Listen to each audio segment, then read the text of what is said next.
एका गावात एका तळ्याकाठी 3 मांजरी गुण्यागोविंदाने राहत होत्या.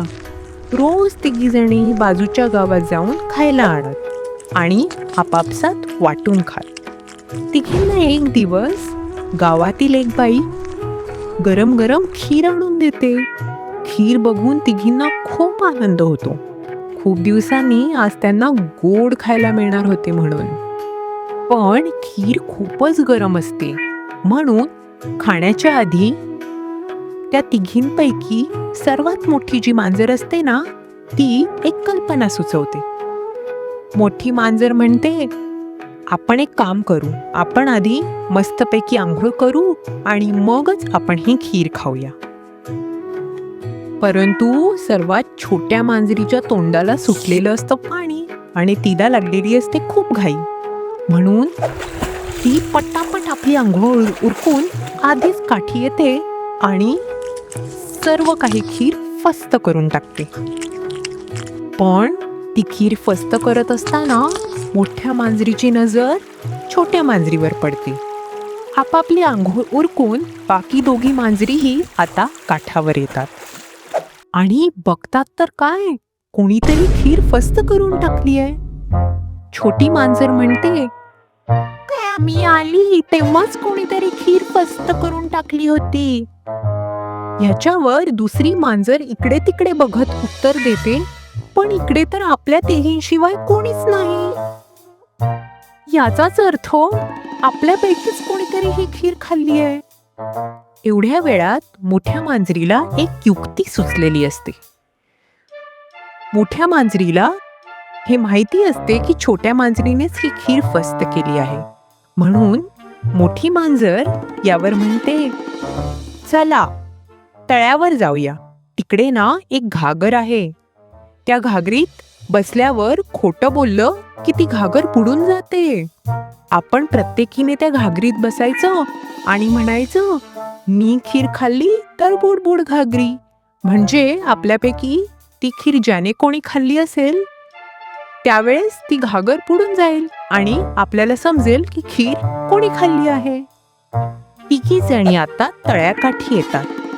सर्वप्रथम सर्वात मोठी मांजर घागरीवर बसते आणि म्हणते, मी खीर खाल्ली तर बुडबुड घागरी.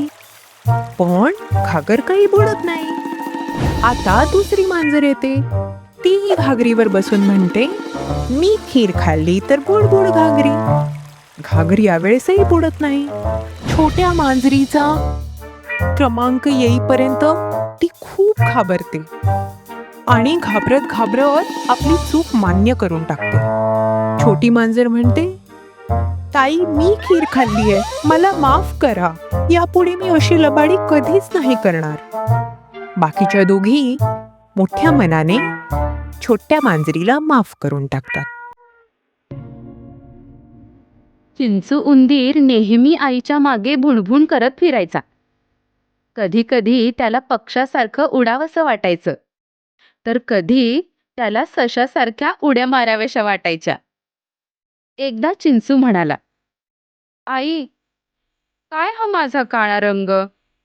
मी बदकासारखा गोरा गोरा हवा होतो. त्यावेळी तिथून एक परी चालली होती.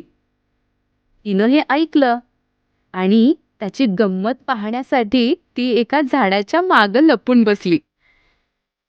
आई म्हणाली, आपल्या जंगलात रामू हत्ती सगळ्यात बुद्धिमान समजला जातो. त्यालाच जाऊन विचार. चिंचू पळत रामूकडे निघाला. परी त्याच्या मागे होतीच. वाटेत त्याला मोर दिसला. चिंचू रामूकडे पोहोचला. चिंचू म्हणाला, मला फक्त मोरासारखा पिसारा हवा आहे. त्याची इच्छा ऐकून रामू हसू लागला. तेवढ्यात परीनं जादूची कांडी फिरवली आणि चिंचूच्या शेपटीच्या वर अगदी मोरासारखा रंगबिरंगी पिसांचा पिसारा आला. तो होता छोटाच, त्याच्या मापाचा, पण सुंदर. चिंचूनं पिसारा पाहिला आणि एकदम खुश झाला. तो रामूलाही विसरला आईला पिसारा दाखवण्यासाठी तो पळत पळत घरी निघाला. तो बिळापाशी आला. पळून पळून त्याला खूप भूक लागली होती. घाईघाईनं तो बिळात शिरू लागला आणि त्याच्या पिसाऱ्यामुळे त्याला आत शिरताच येईना. तो अडकला. मोर पिसारा फुलवू शकतो आणि मिटवू शकतो. हा तर होता उंदीर. तो पिसारा त्याचा नव्हता. तो मिटेना. चिंचू वैतागला. तो उलटा होऊन आत जाऊ लागला. तरी बीळ पूर्ण झाकलं गेलं. आता आई घाबरली. तिनं तोंडानं ढुशी देऊन त्याला बाहेर ढकललं. तर चिंचू पडलाच. ती बाहेर आली. आईनं ढकलून पाडलं म्हणून चिंचूला राग आला. तो आईवर चिडला. त्याला पाहून आईला हसूच फुटलं. ती आधी हसली आणि नंतर तिला काळजी वाटली. असा उंदीर कधी असतो का? आई, भूक लागली. बर, चल आत. कसा येऊ? पिसारा अडकतोय, मिटता येत नाही. पिसारा कसला? पसाराच तो. तिनं खाऊ बाहेर आणला. चिंचूला भरवला. आई, आता झोप आली. खाऊन झाल्यावर तो म्हणाला, आत कसा येणार? आता बाहेरच झोप बाळा. चिंचूला बाहेरच झोपावं लागलं. बिचाराला अद्दल घडली. सकाळी आई लवकर बाहेर आली. चिंचूही जागा झाला. आई, मला हा पिसारा नको. असं होणार हे परीला माहीतच होतं. ती आधीच येऊन एका झाडामागे लपली होती. चिंचू उदास झाला. परीनं पुन्हा एकदा जादूची कांडी फिरवली आणि चिंचू पुन्हा पहिल्यासारखा झाला. आईनं त्याला जवळ घेतलं. त्याला खूप बरं वाटलं.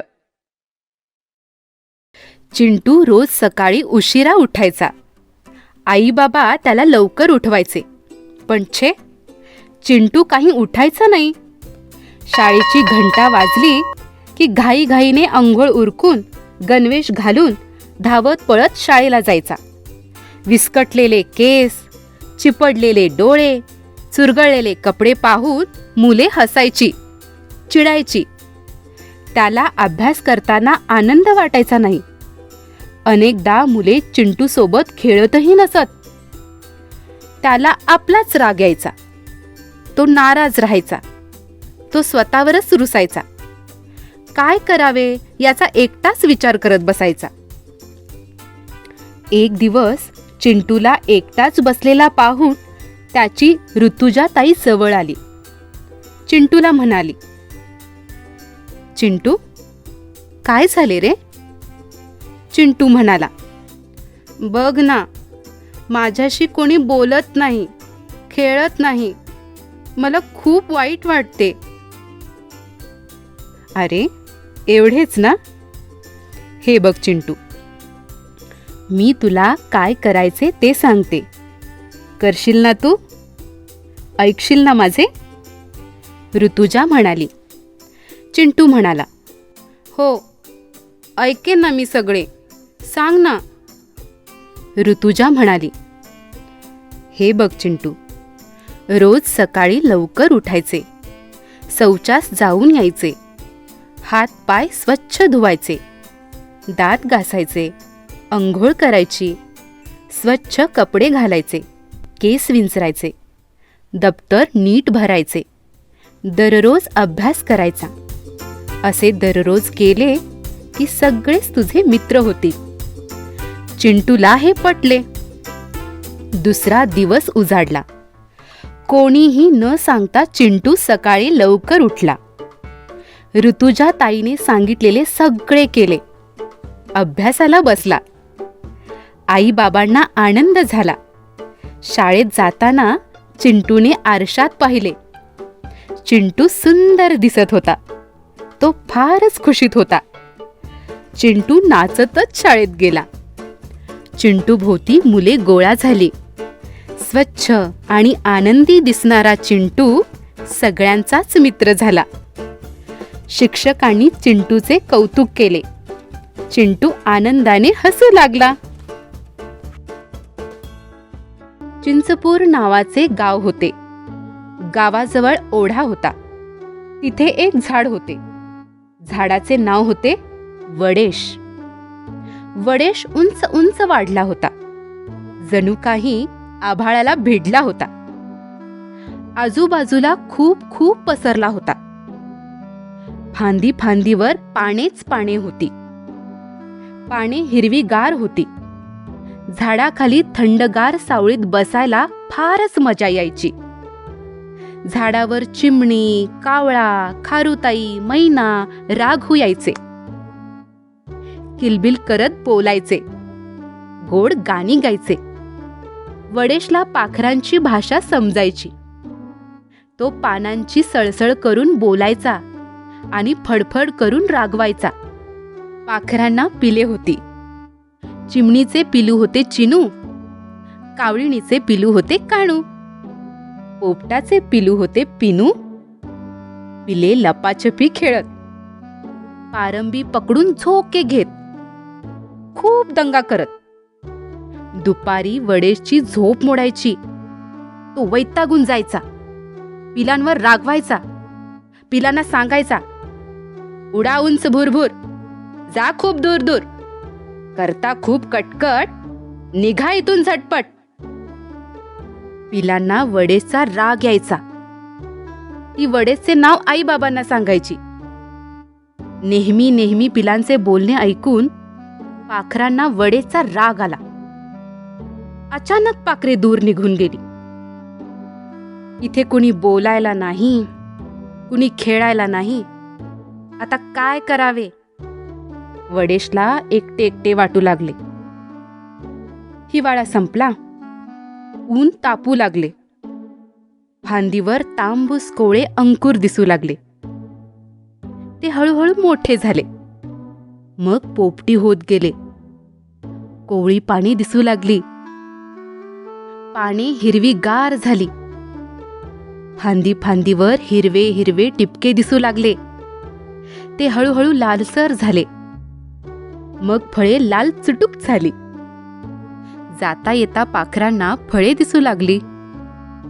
ती शीळ घालून वडेशला हाक मारू लागली. वडेशला पाखरांची ओढ होतीच. रुसवा संपला होता. तो पाखरांना बोलावू लागला. या रे या, सारे या, चटकन या, पटकन या, लाल लाल फळे खाऊन जा. आज शनिवार. सकाळची शाळा. ससोबा लवकर उठला. शेपटी फुगवून आळस देत ससोबा म्हणाला, आई ग, सकाळ झाली, तू कामाला लागलीस.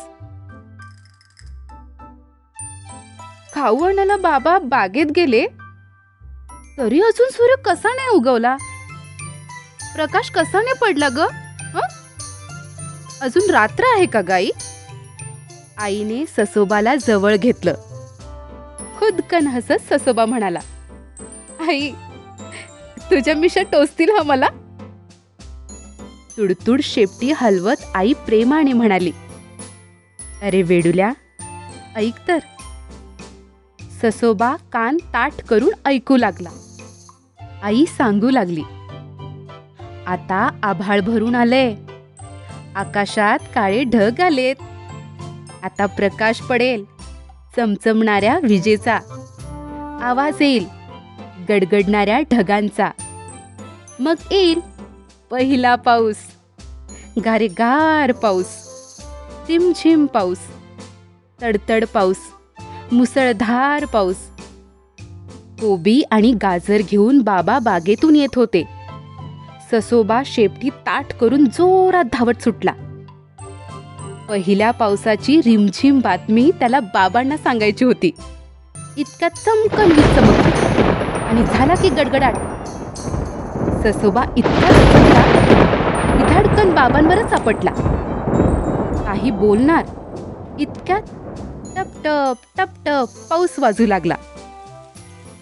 ससोबाला इतका आनंद झाला की त्याला काही बोलताच येईना. त्याने बाबांना घट्ट मिठी मारली. घरी आई वाटच पाहत होती. घरी येताच ससोबा आईला ढकलतच अंगणात घेऊन गेला. आई, ससोबा आणि बाबा सारे मिळून पावसात गारेगार भिजले. पावसात नाचले, गाणी गायले. पाऊस फुलात भिजताना आपल्या ओल्या मिशांवर हात फिरवत ससोबा आईला म्हणाला, आई आई, पावसात असं भिजल्यावर आल्याचा गरमागरम चहा बरा, म्हणून मी तुला भिजायला आणलं ग. चिंब भिजलेल्या ससुल्याला जवळ घेत आई म्हणाली, आलं माझ्या लक्षात.